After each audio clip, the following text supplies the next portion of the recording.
Thank you. Senator Tom Cotton, Arkansas, Republican, serves on the Judiciary, Intelligence, and Armed Services and Joint Economic Committees as well. And we are glad to have you in focus today. I want to lean on the economic part of your acumen and get your reaction now to the truth coming out about inflation. Well, Harris, the truth about inflation is that it's devastating our families across the country. They can't afford to fill up their tanks or to buy groceries, much less to save a little bit for Christmas or for a family vacation or the kids' braces. Inflation is up 13% since Joe Biden took office. And there's a very simple reason for that, as we just heard. Too much demand, not enough supply. Too much money, chasing too few goods. That's the direct cause of the Democrats' failed economic agenda. Last year, they spent $2 trillion on the economy as we were coming out of the coronavirus pandemic. Then they spent $700 billion more just last month. And at the same time, they're showering all that money into the already overheated economy. What are they also doing? They're constraining supplies. Democratic governors were locking down their economies until the middle of last year. Joe Biden is doing everything he can to constrain energy with his war on oil and gas and coal. And energy inflation is one of the worst kinds because it affects everyone, families and businesses and the goods we make and how they're transported across this country. This is the direct fault of Joe Biden and the Senate and House Democrats. That's why the American people are going to rebuke them come November. I don't know. If they see this and this is on purpose, that's one thing. If they're incompetent, that's another. Those are bad choices. All right. You saw what Joe Biden said just last weekend when he was celebrating the fact that inflation is only at 8%. He said year just an over inch. Year. Yeah.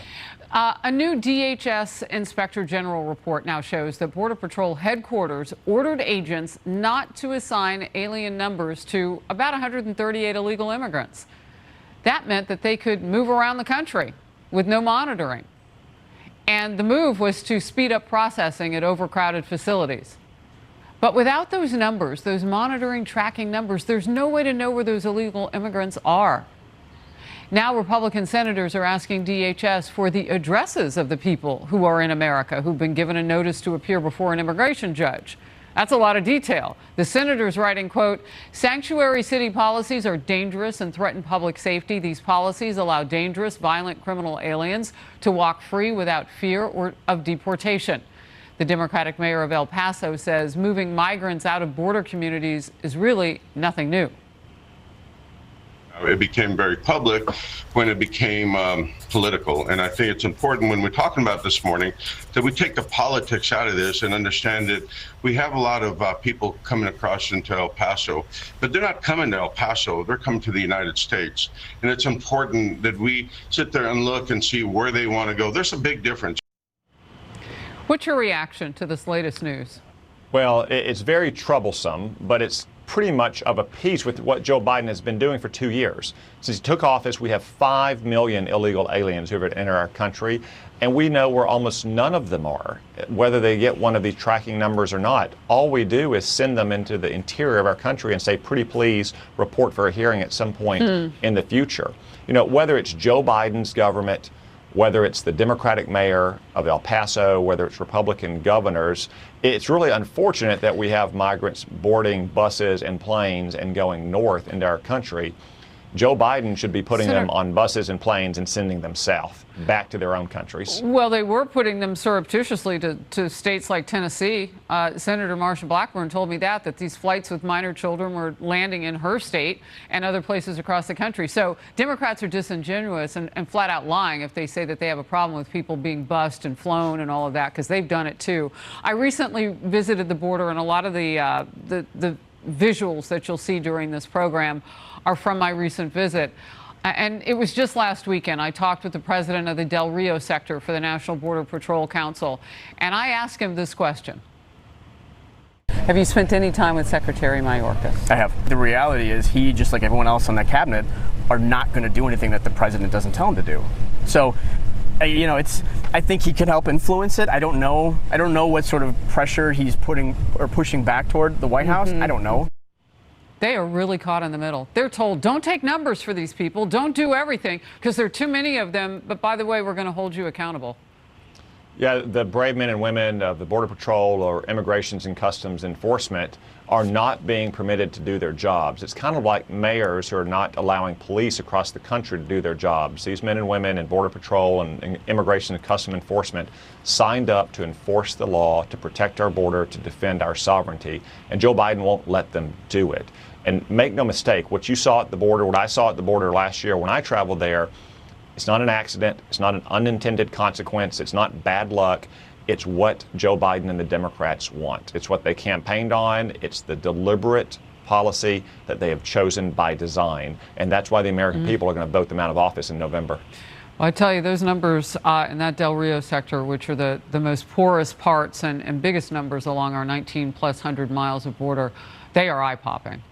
The U.S. military has adopted another woke policy, apparently.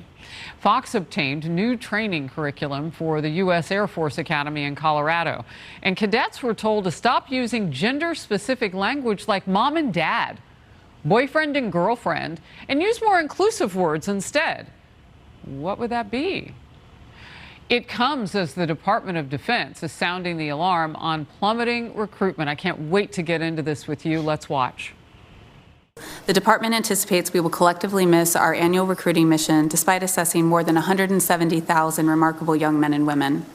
Our shortfall constitutes an unprecedented mission gap and is reason for concern for the greater state of national service. Why don't people want to join the military now? Yeah, Harris, young kids don't join the military to learn how to use the right pronouns. They join the military to learn how to kill the bad guys and defend this country. And if the Biden administration wants to know why recruiting numbers have collapsed, why we have a recruiting crisis, they just need to look at their own policies. Afghanistan, the vaccine mandates, the indoctrination sessions, radical gender ideology, the witch hunt for supposed white nationalists. The Biden Pentagon looking for the causes of the recruiting crisis is kind of like O.J. Simpson looking for the real killer, Harris. Just real quickly, one thing popped into my head about Joe Biden and his recent talk about Taiwan and how our military would be there if China stepped up, which is not our national policy or national foreign policy at all. That's not how we talked about that. But he's going to need a military if he's going to talk all big and bad like that. Real quick, last thought. Yeah, the recruiting crisis is very dangerous for our country, and it will be dangerous for many years to come if we don't turn it around quickly. The way to turn it around is to get our military focused on its core mission, which is preparing for war and fighting war, not using the right pronouns or worried about things like gender ideology and lifting things like vaccine mandates. We need to turn the page at the Pentagon and make it clear to America's young men and women that we want them to join the military because we want them to defend this country, not go to social justice training seminars. Senator Cotton of the great state of Arkansas, thank you very much for being in focus today. Thank you, Harris. Dr.